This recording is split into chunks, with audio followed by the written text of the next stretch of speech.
Halo semuanya, ketemu lagi dengan channel Pecandu Film. Video kali ini akan dirangkum alur cerita dari film berjudul Tears, mengisahkan tentang seorang pastor yang taat dalam menjalankan agama. Namun saat dirinya dikirim menjadi sukarelawan di sebuah rumah sakit, tiba-tiba berubah menjadi pastor yang haus akan dosa terutama pada wanita. Daripada penasaran, simak videonya sampai selesai. Sang Yun merupakan seorang pastor taat di sebuah gereja dan bertugas menjadi pastor penyembuh melalui doa di sebuah rumah sakit. Ia juga berkewajiban mendampingi pasien yang dalam keadaan sakaratul maut. Akan tetapi ada keraguan dalam hati Sang Yun mengenai doa penyembuh yang sering ia lakukan. Untuk membuktikannya, Sang Yun meminta izin pada pastor kepala agar mengizinkannya menjadi sukarelawan ke sebuah negara yang sedang terjadi wabah. Setelah mendapat izin ia pun berangkat ke Afrika menuju rumah sakit karantina. Di rumah sakit itu Sang Yun mendapat informasi bahwa wabah yang menjangkiti pasien belum ada obatnya, dan dipastikan pasien terjangkit akan segera menemui ajal. Alih-alih menjadi pastor penyembuh, ia justru meminta dirinya disuntik wabah tersebut. Sebelum lanjut, Mimin mohon bantuan pada penonton untuk ikut mengembangkan channel ini dengan cara menekan tombol merahnya dan aktifkan loncengnya. Anggaplah uang lelah buat Mimin dalam membangun channel ini. Bagi yang sudah, Mimin ucapkan terima kasih. Selama beberapa hari menjalani karantina, Sang Yun mulai menunjukkan gejala infeksi. Namun infeksi tersebut makin hari semakin parah, hingga pada akhirnya ia tidak mampu bertahan terhadap penyakit dalam dirinya dan dinyatakan sudah tak bernyawa. Ajaibnya, setelah beberapa menit ia kembali hidup dan membaca doa. Setelah kejadian itu, kondisi Sang Yun berangsur mulai membaik dan ia pun dipulangkan ke negara asalnya namun dengan wajah masih diperban. Berita sembuhnya, Sang Yun membuat keluarga pasien berebut minta didoakan.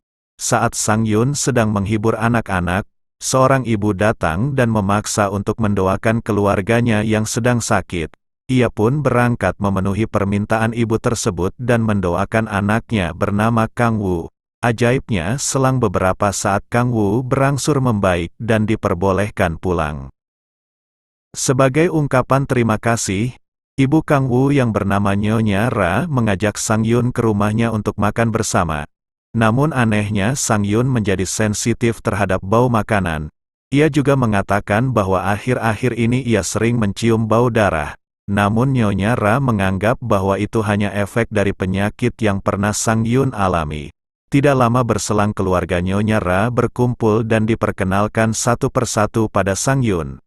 Namun saat itu Sang Yun melihat Taeju mendapat perlakuan tidak baik dari suaminya. Sang Yun juga melihat Taeju seperti tertekan dalam keluarga tersebut namun ia tidak bisa berbuat apa-apa. Keanehan kembali terjadi pada Sang Yun yang mampu mendengar suara apapun di luar sana, bahkan ia mampu melihat kuman yang menempel di kulitnya. Keanehan yang terjadi membuat Sang Yun tidak mampu mengendalikan diri lalu jatuh pingsan. Pagi harinya Sang Yun tersadar karena merasakan kulitnya terbakar oleh cahaya matahari. Hal itu membuatnya harus sembunyi di dalam lemari pakaian. Saat malam kembali tiba, Sang Yun keluar dari tempat persembunyian namun sekujur tubuhnya kembali mengalami tanda infeksi. Hal itu memaksa dirinya untuk kembali memakai perban. Keanehan Sang Yun terus berlanjut.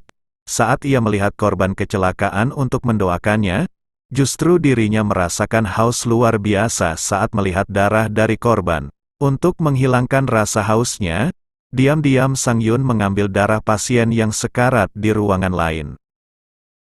Tidak lama setelah itu gejala infeksi di tubuhnya hilang seketika. Saat itu Sang Yun menyadari bahwa dirinya telah berubah menjadi vampir berbalut kostum pastor. Saat berada di luar, Sang Yun melihat Taeju berpakaian tipis tanpa alas kaki berlari menjauh darinya. Dengan cepat Sang Yun menyambar tubuh Taeju dan memberikan sepatu miliknya. Terlihat antara Taeju dan Sang Yun saling menyukai satu sama lain. Namun Sang Yun harus menjaga jarak karena dirinya adalah pastor. Lagi pula Taeju adalah istri Kang Wu. Di hadapan pastor kepala, Sang Yun menceritakan tentang keanehan yang terjadi pada dirinya. Pastur kepala yang buta mampu merasakan proses penyembuhan yang begitu cepat di tubuh Sang Yun. Sang Yun mengatakan bahwa akibat sel vampir dalam dirinya membuat ia menjadi haus akan semua dosa yang ada. Ia juga mengatakan infeksi wabah yang diperoleh di Afrika kembali muncul saat ia tidak menemukan darah dalam waktu lama. Mendengar itu, pastur kepala dengan sukarela memberikan darahnya pada Sang Yun. Tidak lama berselang, Sang Yun kembali mendatangi Taeju yang baru saja menutup toko. Didorong hasrat berbuat dosa ditambah lagi Taeju juga menyukai Sang Yun. Maka terjadilah perbuatan terlarang antara mereka berdua. Namun hasrat mereka berdua harus terhenti di tengah jalan karena Taeju dipanggil oleh suaminya. Merasa hasratnya belum selesai, Taeju meminta pada Nyonya Ra untuk mengizinkan dirinya menjadi tenaga sukarela di rumah sakit tempat Sang Yun. Di rumah sakit itu mereka berdua kembali melakukan perbuatan terlarang di samping pasien yang koma. Setelah kejadian itu, Sang Yun terpaksa memberitahu tentang keanehan yang dialami olehnya. Seketika wajah Taeju berubah takut saat melihat hal menakutkan yang dilakukan Sang Yun. Taeju merenung tentang apa yang telah terjadi pada Sang Yun. Karena telah terlanjur cinta, Taeju juga berkeinginan untuk menjadi vampir dan hal itu ia sampaikan pada Sang Yun melalui telepon. Mereka berdua kembali bertemu di atap sebuah gedung. Saat itu Taeju meminta Sang Yun menunjukkan beberapa kekuatan yang melebihi manusia. Bahkan ia kegirangan saat Sang Yun membawanya melompat dari satu gedung ke gedung lain. Saat kembali ke gereja, Sang Yun terkejut setelah mendengar ucapan pastur kepala yang berniat ingin menjadi vampir. Ternyata pastur kepala putus asa dengan keadaan buta selama ini. Ia ingin menjadi vampir dengan harapan dapat melihat indahnya dunia. Permintaan pastur kepala itu ditolak mentah-mentah oleh Sang Yun. Ia juga memutuskan berhenti menjadi pastur dan tidak menghiraukan ikatan dan aturan gereja. Sang Yun kembali datang ke rumah Nyonya Ra, dan saat itu ia diizinkan untuk tinggal di tempat itu selama yang ia mau. Tidak butuh waktu lama, Sang Yun dan Taeju kembali melepas hasrat berdua. Mengetahui istrinya sempat menghilang, malam berikutnya Kang Woo memasang kunci tambahan sehingga Taeju tidak bisa keluar. Akan tetapi saat Kang Woo tertidur lelap, Sang Yun tiba-tiba muncul dan menemukan bekas luka akibat kekerasan. Saat itu ia sangat berniat menghapus Kang Woo dari dunia namun dicegah oleh Taeju. Akhirnya Sang Yun memiliki rencana lain. Dengan berpura-pura mengajak Kang Woo dan Taeju memancing di sebuah danau. Namun rasa haus akan darah membuat dirinya terpaksa mengirim Kang Woo ke akhirat.